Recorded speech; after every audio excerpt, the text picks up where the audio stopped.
अस्सलामुअलैकुम, welcome to my channel. कैसे हैं मेरे तमाम व्यूवर्स? उम्मीद है आप सब खैरियत से होंगे। और कैसे गुजर रहे हैं आपकी गर्मियों की छुट्टियां कैसे गुजर रही हैं? और किस किस ने मेरे व्लॉग को मिस किया, क्योंकि काफ़ी दिन हो गया कोई व्लॉग अपलोड नहीं हुआ। इस दफ़ा वीकेंड का व्लॉग भी मैंने नहीं बनाया, बस पता नहीं क्या हुआ, बच्चों के पेपर्स थे, अबिया के पेपर्स चल रहे थे और साथ साथ गर्मी वगैरह। वीडियो बनाती भी थी तो भी मैं एडिट करना भूल जाती थी, एडिट करने में सुस्ती करती थी, तो बस व्लॉग रह ही जाता था। तो सोचा है अब इंशाल्लाह कोशिश करूँगी व्लॉग अपलोड करती रहूँ। तो सुबह हुई थी मेरी जल्दी, मैं 6 बजे उठ गई थी, अबिया को रिवाइज़ वगैरह कराया, उसका इस्लामियत का पेपर था, उसको भेज के फिर मैं सो गई थी और मैं उठी तो वो आ भी चुकी थी पेपर दे के। तो यहाँ पे मैं अपने नाश्ते के लिए तैयारी कर रही थी, जिसके लिए मैंने यहाँ पे पराठा बना रही थी, कल रात की रोटी थी, तो मैंने सोचा आज पराठा वगैरह खाते, थोड़ा हेल्दी नाश्ता करते हैं। तो पराठा था, साथ में दूसरी तरफ जो है वो चाय पक रही थी और बस यहाँ पे नाश्ता हो रहा है। और अगर आपने अभी तक मेरे चैनल को सब्सक्राइब नहीं किया है तो चलिए सब्सक्राइब कर लें, बेल आइकन के बटन को प्रेस कर लें ताकि आपको मेरी वीडियोज़ की नोटिफिकेशन सबसे पहले मिले। नाश्ता किया, इसके बाद यहाँ पे भी मैं अपनी बेटी के लिए सोजी की रब बना रही थी, क्योंकि मैं वैरायटी के साथ उसको कुछ ना कुछ देती रहती हूँ। अगर बनाना होता है घर में तो सुबह बनाना दे देती हूँ, वरना कभी सोजी की रब बना दी, इस तरीके से कुछ ना कुछ वैरायटी देती है लंच में। या तो कभी आलू होता है, सालन बनता है तो सालन का आलू निकाल के वो साफ़ करके इसको खिला देती हूँ, या खिचड़ी होती है तो वो, तो खैर उसके लिए सोजी की रब बनाई, उसको वो खिलाया। इसके बाद यहाँ पे मैंने आज सोचा था आज मैं फ्रिज साफ़ करूँगी, क्योंकि मेरे फ्रीज़र में ना ऊपर बहुत बर्फ़ जम जाती है, तो बहुत ही मुश्किल हुई थी इसको निकालने के लिए। सामने ये आपको पट्टी नज़र आ रही होगी, ये मैंने छुड़ियाँ मारी थी ना एक बार, तो वो कट पड़ गया था। तो जब फ्रिज एक बार ख़राब हो गया तो उसने मुझे कहा था फ्रिज बनाने वाले ने कि यहाँ पे टेप लगा दो, तो ये बेचारी वो बैंडेज ना तब से पड़ा हुआ है। तो फाइनली फ्रिज भी साफ़ हो गया था। मैंने 8 बजे से इसको ना बंद कर दिया था ताकि थोड़ी बर्फ़ जो है वो पिघलने स्टार्ट हो, बट फिर भी बहुत मुश्किल हुई।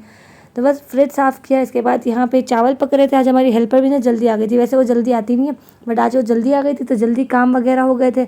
यहाँ पे बच्चे जो हैं वो टॉयज़ से खेल रहे थे, मैंने कहा काम हो जाए फिर खाना खाएंगे। जब तक बच्चे यहाँ टॉयज़ से खेल रहे थे तो मैंने सोचा मैं हफ्सा को खिचड़ी खिला दूँ। आज खिचड़ी भी बनाई थी हमने, साथ में चावल भी थे, तो थोड़ी सी खिचड़ी में हफ्सा को खिलाने बैठ गई। इसके बाद फिर हम लंच करने वाले थे और आज मैंने सोचा था मैं अपने छोटे छोटे काम जो है वो निपटा लूँ, कोशिश करूँ, क्योंकि गर्मियों की वजह से सुस्ती सुस्ती कर करके काम रह ही गए थे। इसीलिए आज मैंने फ्रिज भी साफ़ कर लिया। तो लंच किया, लंच के बाद मुझे याद है कि मैंने वीडियो तो बनाई नहीं है, तो खैर लंच में आज हमने ये सब्ज़ी बनाई थी, साथ में यहाँ पे खिचड़ी बनाई थी और हमने बनाए थे चावल, तो तीनों चीज़ें बनाई थी। इसके बाद मैं बच्चों को सुला दिया, क्योंकि फिर सुफियान का ओरल पेपर था कल, तो मैंने कहा उसको सोएगा तभी वो सही से फ्रेश होकर याद कर सकेगा। तो जब तक बच्चों को सुलाया, फिर यहाँ पे मैंने अपना एक सूट निकाला था, ये बिन सईद का ड्रेस था, ये अम्मी ने मुझे हदिये में दिया था, तो मैंने कहा इसको शिलिंग कर लेती हूँ, क्योंकि मैंने सोचा इसको स्टिच करा लूँगी। ये वो है ऑल ओवर प्रिंट है, मैंने वैसे अभी तक ऑल ओवर प्रिंट नहीं पहना, मेरी एक नंद को तो बहुत पसंद है, वो बहुत फ़ैन ऑल ओवर प्रिंट की, तो वो मुझे यही कह रही कि तुमने पहना नहीं अभी तक। मैंने कहा नहीं, अब इंशाल्लाह मैं स्टिच करवाऊँगी तो पहनूंगी। तो ये ड्रेस था, मैंने सोचा इसको शिलिंग वगैरह कर देती हूँ, तो ये निकाला था। मैंने सोचा आप लोगों के साथ भी शेयर करूँ। इस तरीके से रेड कलर का इसका दुपट्टा है और ब्लू और कलर की इसका शलवार है, कमीज़ है और बॉर्डर बना हुआ है, तो बहुत ही अच्छा कलर था। इसमें 2 कलर्स अम्मी लाई थी, तो मैंने कहा मुझे ये वाला कलर दे दो, क्योंकि मैंने ब्लू कलर काफ़ी टाइम से नहीं पहना, तो इसीलिए। तो शिलिंग वगैरह की इसके बाद यहाँ पर मैं हफ्सा के लिए जो है वो मैंगो शेक बना रही थी। ये मैं थोड़ा थिक बनाती हूँ, एक तरीके से मैंगो प्यूरी की तरह, ज़रा सा इसमें मिल्क डालती हूँ और थोड़ा सा पानी, और अगर ज़रूरत हो तो चीनी, वरना मैं चीनी शामिल नहीं करती। तो ये इस तरीके से इसको अच्छा लगता है। वैसे भी मौसम के जो फल है ना वो खिलाने चाहिए, तो इसके लिए मेरी कोशिश होती है मौसम के फल इसको ज़रूर दूँ शेक वगैरह बना के या किसी भी तरीके से। तो यहाँ पे इस तरीके से मैंने थिक मैंगो शेक बना लिया था और वो बस इसको खिलाएंगे। और डिनर में आज बिल्कुल भी मूड ही नहीं होता था कुछ बनाने का, क्योंकि सब सुस्ती वगैरह, गर्मी से खाने का भी इतना दिल नहीं होता, तो मैंने सोचा हल्का फुल्का कुछ बनाते। तो यहाँ पे मैंने आलू मैश किए थे, आलू बॉईल करने रखे थे और ब्रेड पड़ी थी, तो मैंने सोचा आलू के सैंडविचेस बना देते। बाकी दोपहर की सब्ज़ी वगैरह भी थी, रोटी भी थोड़ी पड़ी थी, तो मैंने कहा बस यही सब चला लेंगे। तो मैंने सोचा था आज थोड़ा अलग तरीके से आलू का मसाला तैयार करती हूँ, मुझे खुद को भी नहीं पता कैसे बनेगा, बस मुझे जो समझ आया मैंने वो इसमें डाल दिया। थोड़ा मैंने फ्राई पैन में पहले तेल डाला, इसमें मैंने ज़ीरा शामिल किया, वरना ये सब हम सिर्फ आलू में भी डायरेक्ट शामिल कर सकते हैं, बट मैंने सोचा थोड़ा तेल के साथ करती हूँ तो शायद बच्चों को ज़्यादा अच्छा लगे। तो इसमें मैंने तेल शामिल किया, ज़ीरा शामिल किया, थोड़ा ज़ीरा भून गया, तो इसके बाद जो हमने आलू बॉईल किए थे उसको हमने मैश कर लिया था, तो वो इसमें हम इसमें शामिल कर देंगे और इसको अच्छे से फ्राई करेंगे। तो बस यहाँ पे ये आलू फ्राई हो रहे थे और बस अब खैर से अभी अगर एक पेपर रह गया, मैंने कहा भाई एक पेपर तुम्हारा हो जाए, मेरी भी जान छूटे, क्योंकि बच्चों के पेपर्स होते हैं ना एक तरीके से लगता है हमारे पेपर्स हैं। मुझे वाकई लगता है अपने पेपर्स में मुझे कभी इतनी टेंशन नहीं होती थी जितनी मुझे अपने बच्चों के पेपर्स में होती है।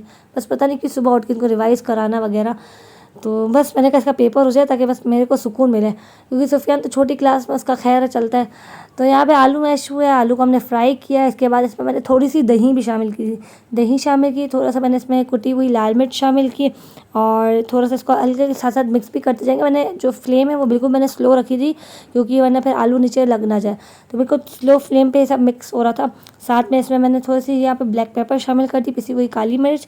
और आप लोगों के बच्चों की समर वेकेशन स्टार्ट हो गए, क्या हुआ मुझे कमेंट में बताना। मेरे बच्चों की वैसे भी अब 1 महीने की छुट्टियां पड़ेंगी, क्योंकि रमज़ान में इनके यहाँ पे ऑफ होता है, तो इनकी अब 1 मंथ की छुट्टी पड़ेगी, तो थोड़ा मुझे सुकून होगा। तो बस यहाँ पे किसी काली मिर्च शामिल की। इसके बाद यहाँ पे जो केचप के 1-2 साशे थे, मैंने कहा ये भी खाली करो, तो इसमें मैंने केचप के साशे ऐड कर दिए। इसको अच्छे से मिक्स कर लेंगे। और इसमें मैंने शामिल किया था थोड़ा सा गरम मसाला, पिसा हुआ गरम मसाला और नमक। तो ये सब चीज़ें शामिल की, इन सबको अच्छे से मिक्स किया। और फिर सैंडविच बनाते, मैंने सोचा था आज मैं सैंडविच मेकर में सैंडविच नहीं बनाऊंगी, मैंने आज सोचा था मैं दूसरे तरीके से बनाऊंगी, वो भी आपको दिखाऊंगी। तो इसमें मैंने नमक भी शामिल कर दिया, इसको अच्छे से फ्राई कर लिया, अच्छे से मिक्स कर लिया, और थोड़ा टेस्ट कर लेंगे कि कैसा बना है। वैसे अच्छा बना था, थोड़ा चेंज हो गया था, बट सही है, बच्चों को अच्छा लगा, बच्चों ने खा भी लिया। इस तरीके से पूरा बन गया था। मैंने टेस्ट भी करा, मुझे नमक थोड़ा कम लगा, तो मैंने ऊपर से थोड़ा नमक शामिल कर दिया था। तो बस यहाँ पे मैंने ब्रेड ले ली थी, और इसको इस तरीके से ब्रेड पे अच्छे से स्प्रेड कर लेगा। अगर आपके पास घर में कुकुम्बर वगैरह हो ना, उस वक्त था नहीं, मैंने बाद में चेक करा, बट कुछ था नहीं, वरना मैं कुकुम्बर वगैरह ऐड कर देती या मंगवा लेती, बट मुझे देर से याद आया तो मंगवाना भी सेटिंग नहीं बनी। तो खैर यहाँ पे मैंने सिंपल यहाँ पे इसको स्प्रेड कर लिया था। और अब इसको हम करेंगे फ्राई पैन में फ्राई, क्योंकि मैंने सोचा थोड़ा चेंज हो जाए। सैंडविच मेकर में तो बच्चे खाते रहते हैं, लंच बॉक्स में भी वही लेके जाते हैं, तो मैंने सोचा था आज मैं इसको फ्राई पैन में ऑयल की मदद से इसको थोड़ा सा फ्राई कर लूँगी, तो वो अच्छा लगता है, क्रिस्पी क्रिस्पी सा हो जाता है। तो आप ऑयल या देसी घी या बटर कुछ भी आप शामिल कर सकते हो, मैं यहाँ पे सिंपल ऑयल शामिल कर रही हूँ। और इसको हम फ्राई कर लेंगे दोनों तरफ से। जब ये क्रिस्पी हो जाएंगे तो हम इसको निकाल लेंगे, और इसको फिर हम कट कर लेंगे।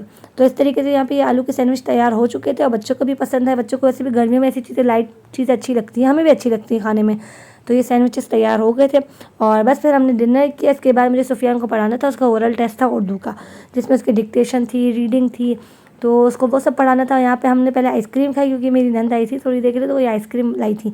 तो हमने डिनर किया, चाय वगैरह पी के थोड़ी देर बाद हमने यहाँ पे आइसक्रीम एंजॉय की।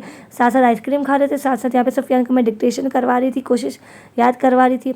तो ये सारा सीन चल रहा है। उम्मीद आपको मेरा ये व्लॉग पसंद आया होगा। मुझे अपनी दुआ में याद रखिएगा। अल्लाह हाफिज़।